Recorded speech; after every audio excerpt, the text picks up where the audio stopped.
Hi everybody, how's everything going on? Today we are gonna see how we can download and install a fresh copy of Microsoft Windows 11.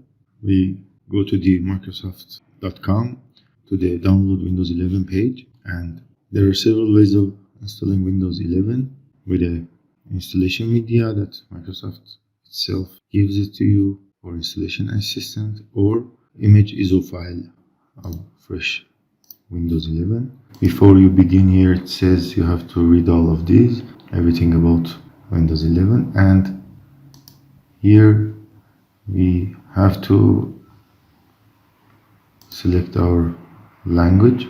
We choose English, and after that, when you confirm it,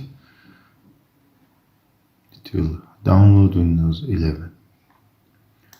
Okay, I have downloaded already. Now you have to download this very useful tool. It's for free, Rufus 3.16 version, and install it. And after installing it, you can it doesn't need installation, and when you open it here, you put a bootable media USB.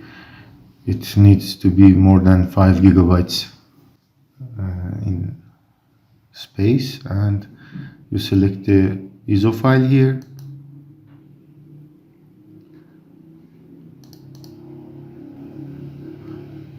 This is the Windows, and image option, you have to select TPM2, and if you have TPM2, in my last video I have talked about it. You have to select GPT and UEFI, as I told you in my previous video, and after that it's a volume label. You can name it whatever you want, and after that it should be in NTFS file system. It means new technology file system, FAT system, and status is ready. And after pressing start, it will ask you about the confirmation to delete everything in your flash drive, and you confirm it. Here it goes along to do it so, and make a fresh installation disk from this image file, as I have done it before. So we're going to the external camera to see what is going on, but before it you have to go to your system BIOS setup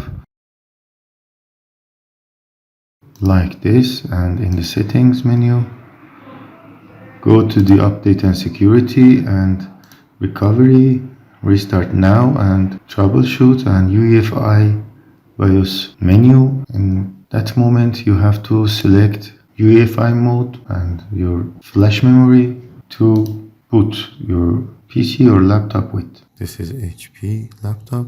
We go to the BIOS menu, and in this part, TPM device, it was disabled.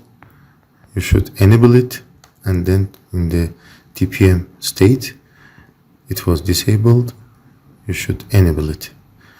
But be careful about the clear TPM. If you change this option to yes, here as it's shown, any other third-party application which uses the TPM2 or TPM 1.2 would be reset because of the changes in the BIOS data management. It means if you have locked one of your drives or folders with BITLOCKER application in Microsoft Windows 7 or Microsoft Windows 10, then you will not be able to access to your data. So be aware of it. If there is any partition that you have locked it with BITLOCKER, first go to the Windows 10 and disable the BITLOCKER and turn it off from BITLOCKER Manager.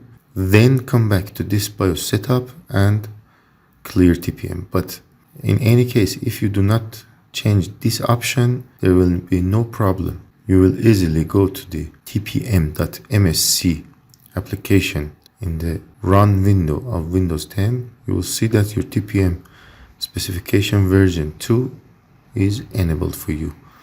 This was all for today. Thank you for watching. Bye bye for now.